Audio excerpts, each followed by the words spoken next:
Buenos días, amigos. Estamos a menos de una semana de las elecciones legislativas y hay un clima relativamente tranquilo porque la campaña no tuvo la agitación que caracterizó la previa a las PASO, pero de alguna manera hay la sensación también de que estamos ante una definición política importante que en realidad está solo limitado a cuánta diferencia podrá obtener Sergio Massa en su triunfo en la provincia de Buenos Aires y cuánto va a ser la contabilidad nacional de los votos que reúna el oficialismo a través de sus distintas propuestas en los distritos.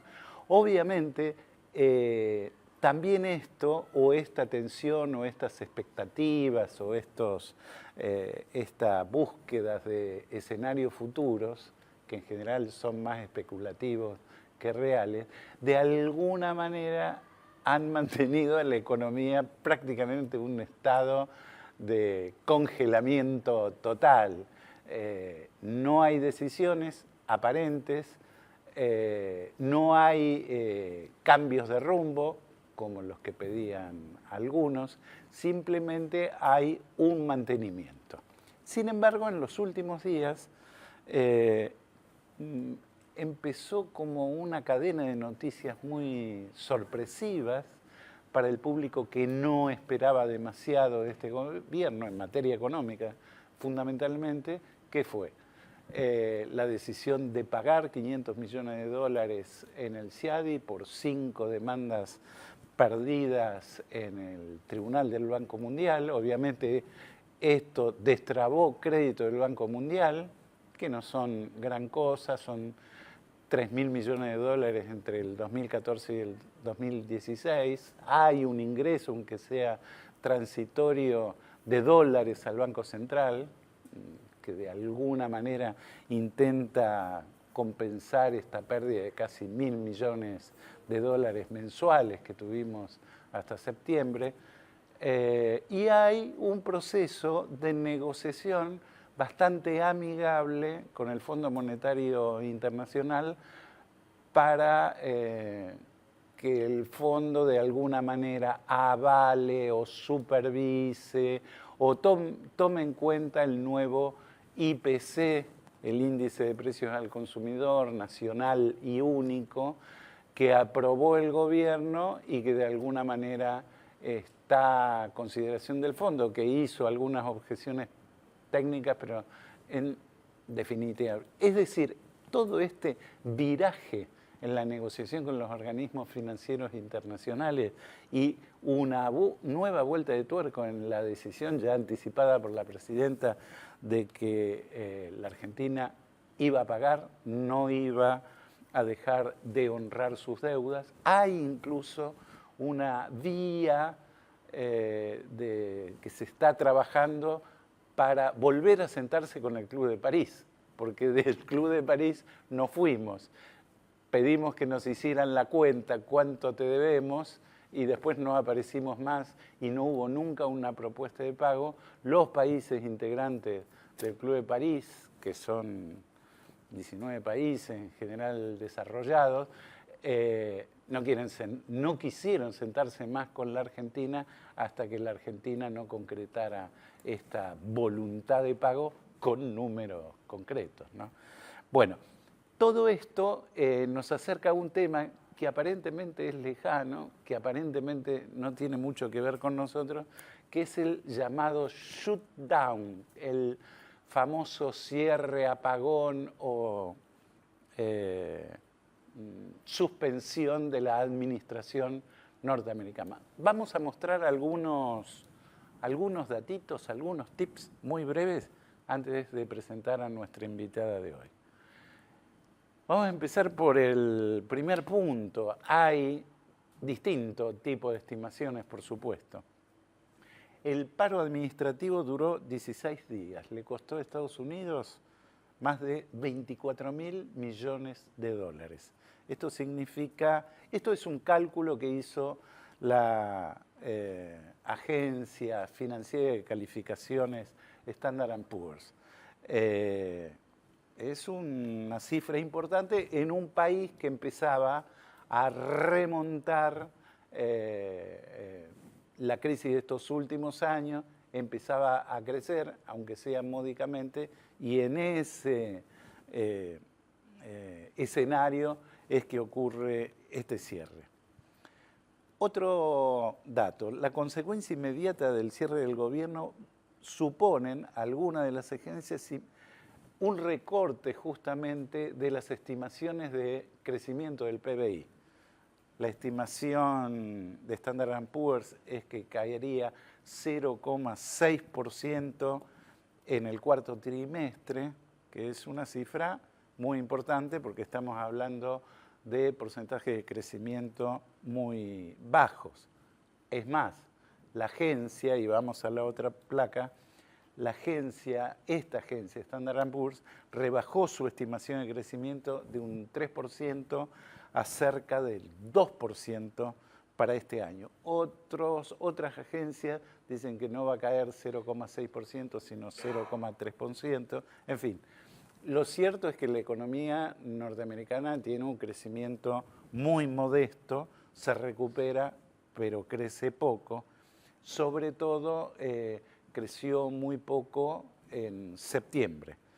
Ahora, un dato muy importante, y es un dato muy importante en la economía norteamericana especialmente, la caída en la confianza del consumidor fue igual o bastante similar a la sufrida tras el colapso de Lehman Brothers en el 2008. Es decir, hubo como un ataque de escepticismo del público norteamericano, de los consumidores norteamericanos, finalmente.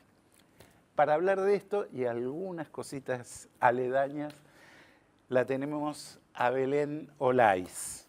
Ella es economista, es coordinadora de desarrollo de productos de la consultora ABCEP. Y de alguna manera vamos a tratar de ir desde la primera economía del mundo, Estados Unidos, y qué le espera a partir de ahora, porque todo esto es provisorio, hay un plazo hasta el 7 de febrero, es decir, tampoco es que se ha despejado esta presión y el conflicto político que lo originó, que es el enfrentamiento del Partido Demócrata en el gobierno con un sector supuestamente de derecha o sí de derecha del Partido Republicano. Pero hacemos una pausa y volvemos a hablar con Belén Olaiz.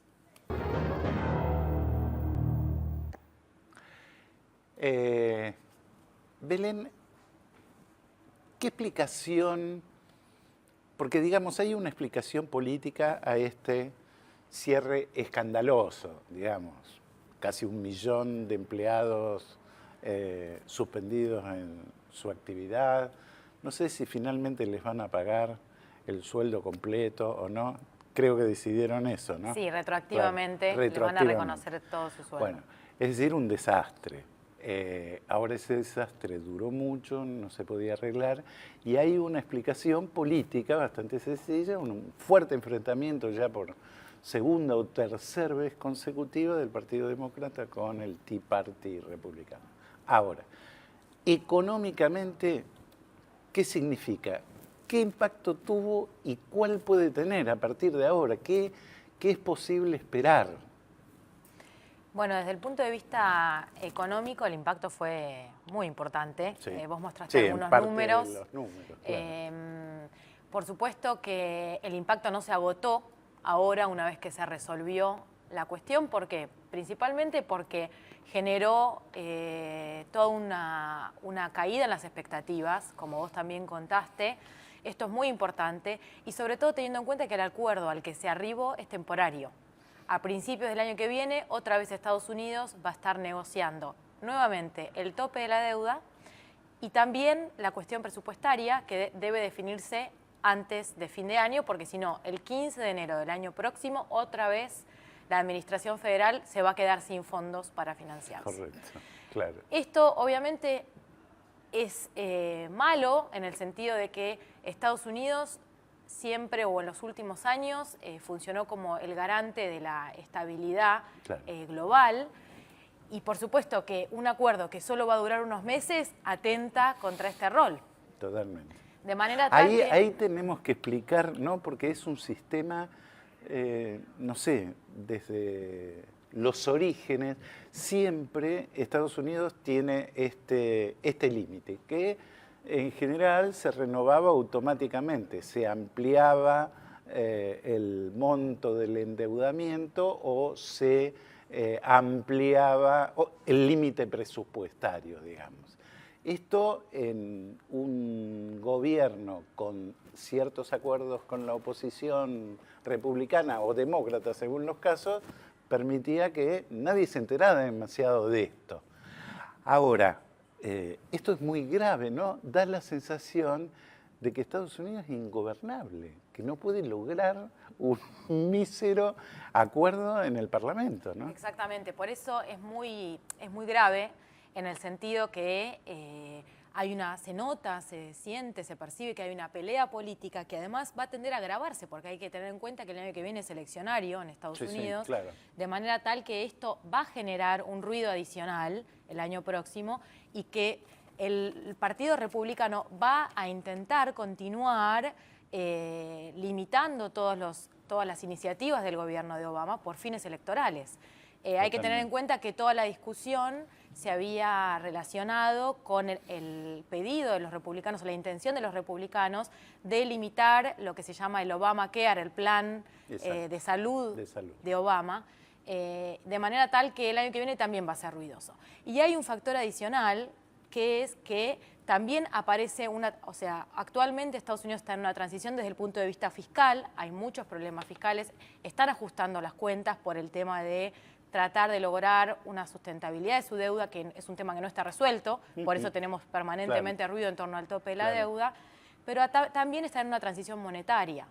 Hoy la Fed está decidiendo si va a retirar todo este plan de estímulos extraordinarios que ha instalado, lo que se conoce como el QE3, el QE3, y esto también va a generar un ruido. Por lo tanto, hoy Estados Unidos, a diferencia de lo que suele ser en el mundo, que es el garante de la estabilidad global, es el safe haven de los capitales, hoy está generando volatilidad adicional. Aquí es muy interesante lo que agregás, porque estamos hablando de la posibilidad, o por lo menos lo dio a entender el anterior presidente de la Reserva Federal, Bernanke, en su momento, que es retirar entre 85.000 y 90.000 millones de dólares mensuales de estímulo que, bueno, se justificaba después del crack del 2007-2008 y que ahora parecía que se podía prescindir de ese gran subsidio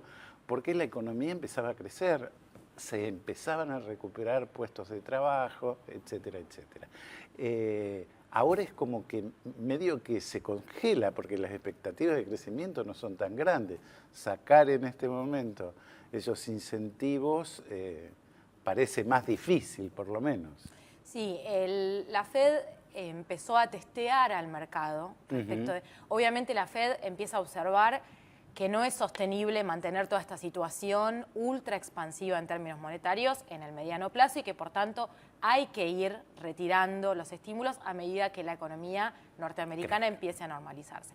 Pero por otro lado, cuando empezó a sugerir que iba a comenzar a hacer esto, los mercados reaccionaron rápidamente, todas las monedas emergentes se depreciaron, hubo lo que se llama vuelo a la calidad, los capitales se fueron de las economías emergentes, subieron rápidamente las tasas de interés y esto generó en la Fed que empiece a repensar la cuestión porque es un experimento desconocido y que tiene un impacto mayor a nivel global. Totalmente. Creo que en este contexto actual de bastantes dificultades y ruido político también proveniente del lado fiscal, es probable que se demore todavía más el retiro de los estímulos. En un momento se temía sobre todo a que este proceso de revaluación virtual del dólar, lo que provocaría fundamentalmente en las economías de los países emergentes una caída de los commodities, es decir, sube el dólar, caen los commodities o viceversa, que es lo que estuvo ocurriendo todos estos años. Yo digo porque la Argentina depende fundamentalmente y cada vez más, ¿no? Cada vez somos más soja dependientes y Brasil dependientes, por lo menos en el capítulo automóviles, ¿no? Esto no nos vendría nada bien a nosotros. Para nada. Bueno, de hecho, hay algo que vamos a tener que empezar a asumir y es que por más que la Fed demore esta situación, más tarde o más temprano se va a comenzar a normalizar, se van a comenzar a normalizar todas las condiciones de liquidez global y esto va a ser una mala noticia para emergentes, para Latinoamérica y en particular para Argentina. En algún momento del año que viene es probable que empiece a observarse esta normalización y con eso los precios de los commodities van a tender a la baja con una apreciación del dólar en el mundo. Y además de eso, Argentina tiene otro canal, como vos mencionaste antes, muy importante y es Brasil. Claro. Brasil está muy expuesto a una reversión de los flujos internacionales. Bueno, de hecho, claro, devaluó varias veces. Exactamente, en el último tiempo, no solo ¿no? devaluó, tuvo que anunciar un programa de swaps cambiarios muy importante de 60.000 millones de dólares, más que las reservas que tenemos nosotros. Y con todo eso logró estabilizar el mercado cambiario, pero es probable que si el año próximo vuelve a haber este tipo de episodios de volatilidad, sea uno de los más afectados. Totalmente. Tiene una exposición muy grande, tiene reservas para contrarrestar esto, pero es probable que todos los emergentes en general y Brasil en particular se vea impactado por esta normalización que en algún momento va a tener que empezar a suceder.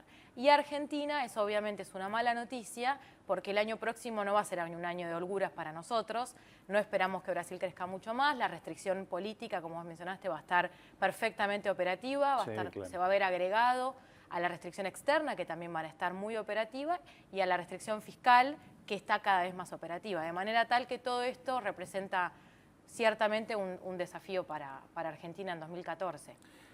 Belén, justamente en relación a eso, con los procesos de devaluación de otros países de la región, obviamente uno de los principales problemas, no digo que el único, ni no sé si es el más serio o no, el tipo de cambio, ¿no? Hay evidentemente expectativas devaluacionistas en Argentina y sobre todo para después del 27 de octubre, ¿no? Es una expectativa casi lógica porque el dólar oficial se viene devaluando muy intensamente, el dólar ya está en los 10 pesos. ¿Qué le conviene hacer la Argentina en esta materia y en este contexto, ¿no? De comercio, sobre todo comercio con Brasil, comercio industrial con Brasil, retenciones mediante ingresos por exportaciones agrícolas? ¿Qué tendríamos que hacer? Porque en un momento el gobierno decía, o sobre todo Cristina Fernández decía, que ella jamás iba a devaluar. Bueno, en el momento que estaban devaluando todos los días, por lo menos a razón de 1 o 2 centavos. ¿Qué hay que hacer? No sé, no creo que tengan la respuesta absoluta, pero nos deberíamos ir adecuando a una competitividad mayor, ¿no? Sí, se supone. Lógico. El atraso cambiario es visible para todos, sobre todo para las economías regionales. Hay sectores de la economía que están muy afectados por el atraso del tipo de cambio. Las economías regionales, exactamente, sobre todo, me imagino. Exactamente. Pero el gobierno va a tener que tener mucho cuidado y va a tener que tener coordinación en su política, porque de hecho ya estuvo depreciando la moneda, como vos dijiste, bastante más rápido en 2013, pero ahí hay dos cuestiones muy importantes. La primera es la inflación. Un gobierno que no tiene política antiinflacionaria y devalúa más rápido corre riesgo de que gran parte de esa mayor depreciación se traslade a más inflación en la economía. Totalmente. De manera tal que depreciar sin controlar la dinámica de los precios sería prácticamente inútil. Y hay otra cuestión que es muy importante y es la energía. Hoy la energía es uno de los principales factores detrás de los grandes desbalances que tiene la macro, que son básicamente el tema externo, la restricción externa y el tema fiscal. Exactamente. Y si el gobierno decidiera también depreciar más rápido sin corregir la cuestión energética, tampoco es tan cierto que esto sería beneficioso, porque significaría importar más energía. Exactamente. Importar energía a un precio más caro. De manera tal que el año próximo, además de que el gobierno va a tener que llevar a cabo sí o sí, por lo menos algunas correcciones, va a tener que tener en cuenta todos los impactos, porque ya es difícil a esta altura de las circunstancias adoptar políticas de corrección sin enfrentar costos en otros aspectos de la economía. Exactamente, sí. El tema de la devaluación, claro, no es tan sencillo, no es simplemente acomodar una regla a determinados precios. Acá hay un problema de precios relativos y hay un problema externo, está claro. Exactamente. Que se pueden llegar a potenciar mutuamente. Pareciera que en un sector del gobierno hay comprensión de esto, porque evidentemente toda esta apertura hacia la renegociación con algunos organismos financieros internacionales da la impresión que por lo menos tomaron la decisión, bueno, no tenemos dólares, lo aceptamos, vamos a buscar al mercado de capitales, al mercado de créditos internacional los dólares que no tenemos, aunque se haya negado durante años esta variante, ¿no? Esta estrategia. Pero bueno, pareciera haber cierta lucidez en comprenderlo. Te hago la última y muy rapidito porque nos fuimos. Después, ¿esperás cambio? ¿Tenés expectativas de cambios en la macroeconomía tipo un plan antiinflacionario, tipo una modificación del tipo de cambio explícita, ese tipo de medidas o no? Simplemente será durar. Yo creo que el gobierno no forzado y no convencido va a llevar a cabo algunas correcciones a las que se va a ver obligado. No va a hacer un giro de la política económica, no lo veo al gobierno haciendo un giro de la política económica, que hoy es necesario, pero sí, como vos dijiste, va a seguir en la dirección de tratar de acercarse a los mercados para conseguir algún dólar. Creo que va a ser necesario hacer alguna corrección en energía, va a necesitar hacer alguna corrección. También estuvieron sugiriendo que pueden hacer un ajuste en energía sin afectar el consumo, de manera tal que es esperable que también hagan algo con esto. Pero en líneas generales creo que el gobierno va a seguir caracterizándose por el desorden, la falta de coordinación y que las expectativas hoy están esperando un cambio post-2015, claro, más que en estos próximos 2 años. Más que para el año que viene, para el 2015. Gracias, Belén, por venir. Nos encontramos lunes que viene, 7:30 de la mañana, en Días de Crisis. Gracias.